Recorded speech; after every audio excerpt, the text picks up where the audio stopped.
This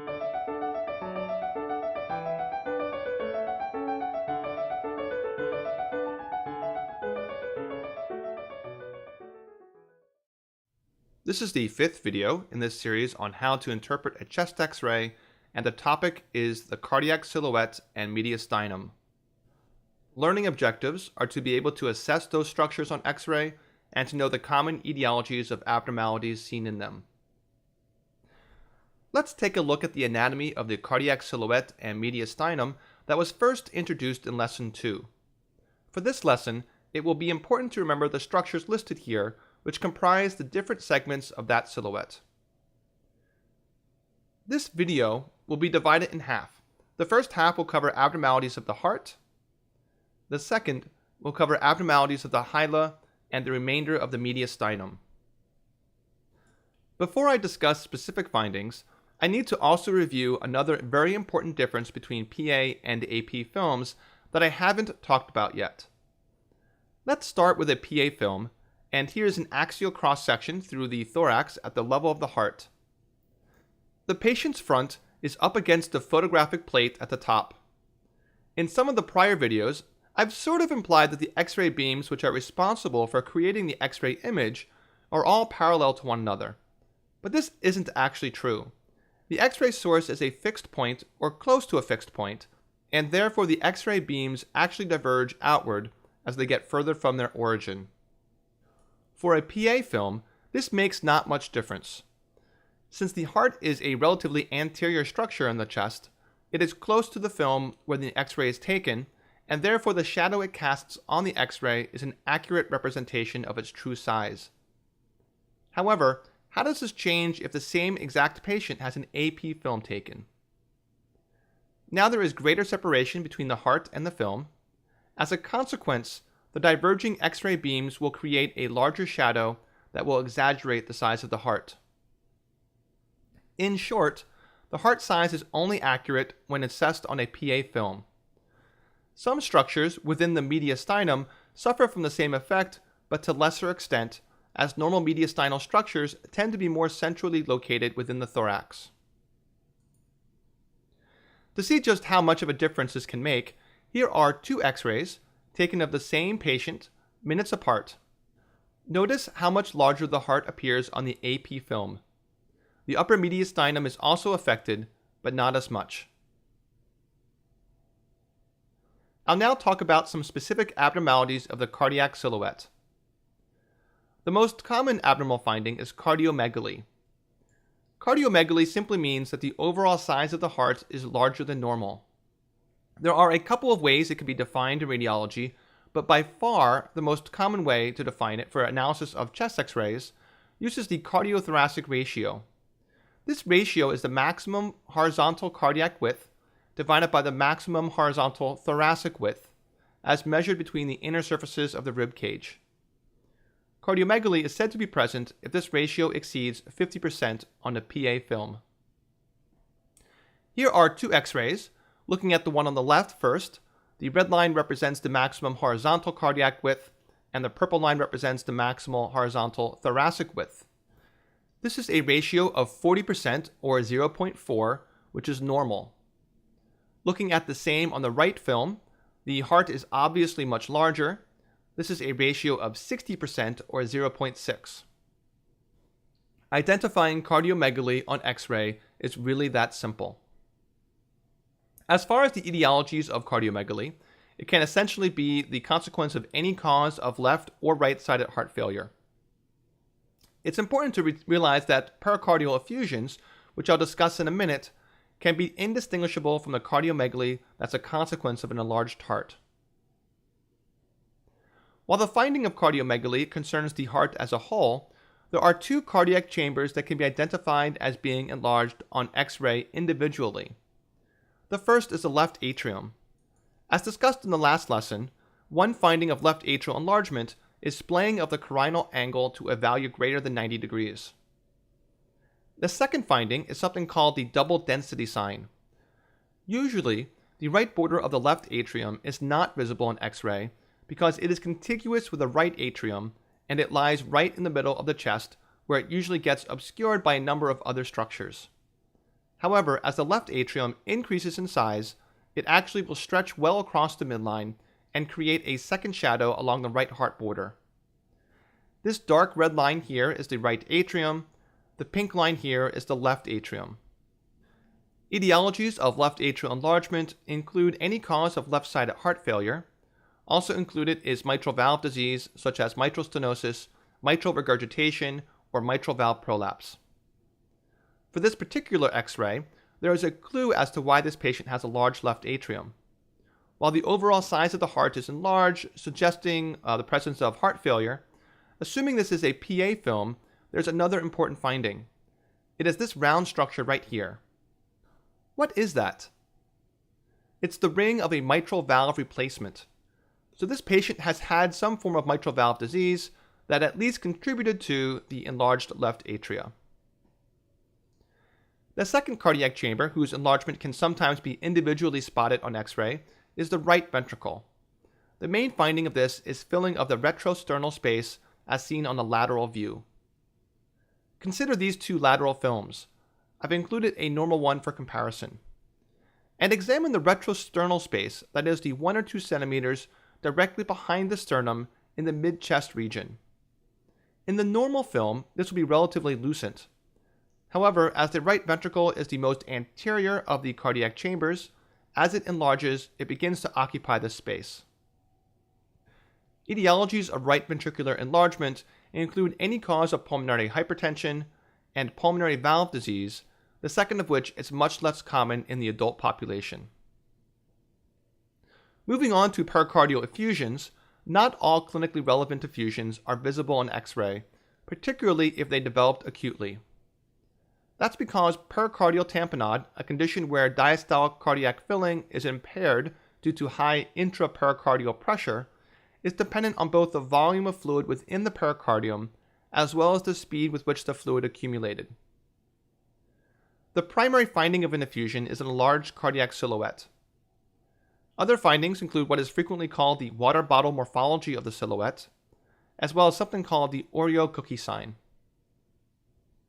Here are two examples of the water bottle shape of a very large pericardial effusion. You may be wondering how in the world these look like water bottles, but the name was given when water bottles weren't made out of aluminum or rigid plastic, but rather soft-sided materials like leather. Next, the Oreo cookie sign is a little amusing. It's seen on the lateral film. I'm going to zoom in on this part right here. To understand what you're looking at, you'll need to know what an Oreo cookie looks like. I'm sure there are parts of the world that are not familiar with this fantastic, mass-produced, artificially flavored treat. So here's a picture. The important aspect is that it consists of a layer of white cream sandwiched between two dark, supposedly chocolate-flavored discs. If you look really carefully, you can actually see the same configuration in front of the heart, just above the diaphragm. It's not normal to have 3 layers discernible here, so what's responsible for each? The posterior chocolate layer, which is relatively radiolucent, is the pericardial fat. The middle cream layer, which is relatively radiodense, is a pericardial effusion. And the anterior chocolate layer is the epicardial fat. This sign exists because fluid absorbs ever so slightly more X-rays than fat does. There are many etiologies of pericardial effusions, which can be divided into those which cause acute effusions and those which cause subacute to chronic effusions. Acute effusions can be from trauma, viral pericarditis, a complication from myocardial infarction such as a catastrophic free wall rupture or a post-MI inflammatory process called Dressler syndrome, or it can be iatrogenic from a right ventricular biopsy or from any one of a number of EP procedures.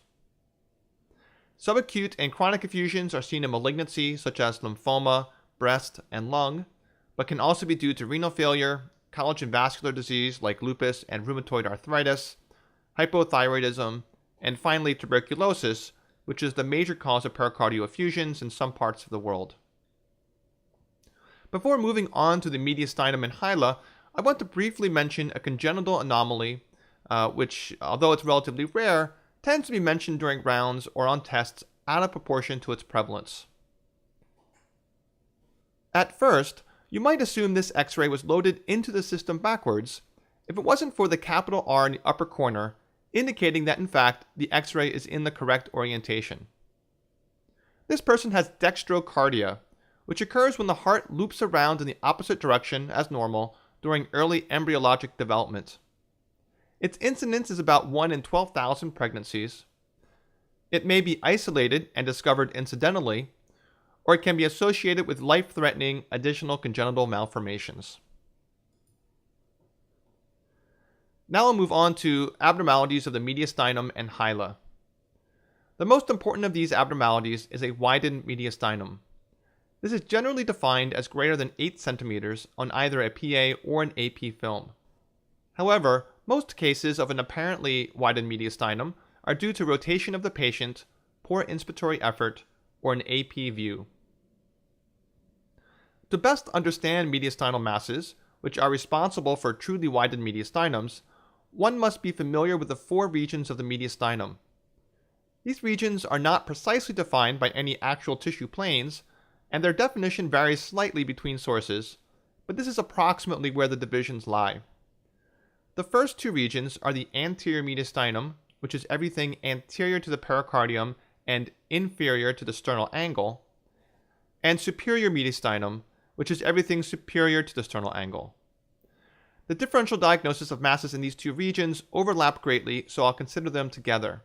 They include lymphoma, enlarged thyroid such as a goiter, thymus tumors, tumors called teratomas, and when occurring in just the superior mediastinum, an aortic aneurysm.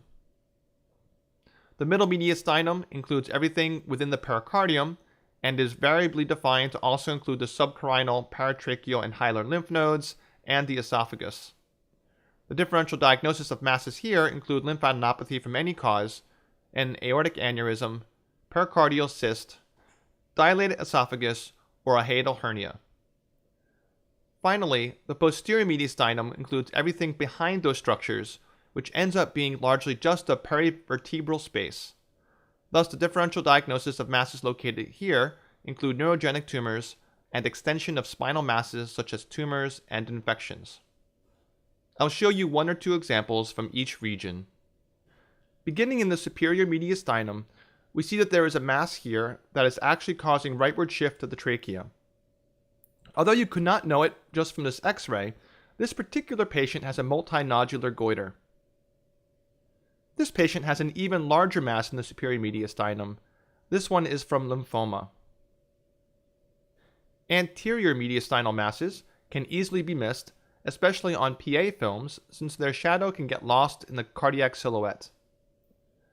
This is a pretty unusual case in which an anterior mass was not only visible, it was so large it resembled the water bottle morphology of a large pericardial effusion. The hint to the correct diagnosis is from the lateral film. What do you notice here? There is an obliteration of the retrosternal space. While this could be from concurrent right ventricular hypertrophy, as we saw a few minutes ago, in this case it's from a massive thymolipoma that is literally wrapped around the anterior surface of the heart. Here we see an unusual bump coming off the left upper heart border. Even if I didn't tell you that this was a middle mediastinal mass, you could still tell that from the lack of a clear boundary between a normal cardiac silhouette and the mass. Here's a corresponding lateral film to confirm its placement in the middle mediastinum. Its appearance is consistent with a pericardial cyst, which could be confirmed with a chest CT or echocardiogram. Finally, here is a posterior mass. You can tell it's not middle from the PA film because there is still a very well-defined left heart border. The lateral film confirms this mass is arising from the posterior mediastinum. In this case, biopsy demonstrated a schwannoma. Here's an interesting collection of mediastinal masses, which are critical to accurately identify. These are all aortic aneurysms. The one in the middle is particularly easy to identify given the calcified walls, since only vascular structures or cysts tend to do that. I'll move on from the mediastinum to talk about the hyla. Here are 2 examples of bilateral hilar enlargement. In this case, both patients had stage 1 sarcoidosis. The differential diagnosis of hilar enlargement is very long and can be divided into 3 categories. First, malignancy, which includes primary lung cancer, lymphoma, and metastatic disease. The second category is infection, particularly tuberculosis and viruses, but a whole host of rare diseases are included here as well. Depending on where in the world you are practicing and watching this video, there may be many more diseases on your list than listed here. Finally, in the other category are sarcoidosis, silicosis, pulmonary hypertension, a pulmonary artery aneurysm, and a bronchogenic cyst. Here's another example of hilar enlargement. In this case, the patient had severe pulmonary hypertension. In this case, there is unilateral right-sided enlargement. Unfortunately, it's associated with this opacity in the right upper lung that looks suspicious for a primary tumor. Overall, the most likely diagnosis here is a primary lung cancer with a hilar node metastasis. I'll end this lesson by talking about how one can use the hilum overlay sign to distinguish a hilar mass from one anterior or posterior to it. Consider this film, which has an obvious mass of some kind in the vicinity of the left hilum. When a mass arises from the hilum, the adjacent pulmonary vessels will become obscured. If the pulmonary vessels are still visible through the mass is not in the hilum. If we zoom in on the mass like this, you can still see the outline of the left pulmonary artery. And if we check the lateral film, we see that indeed the mass is posterior to the hilum. To diagnose the cause of the mass, look here. There is a very thin rim of peripheral calcification. That means either a vascular structure or a cyst. In this case, it was a saccular aortic aneurysm. That concludes this video on the cardiac silhouette and mediastinum. The next video will cover assessment of the diaphragm and pleura.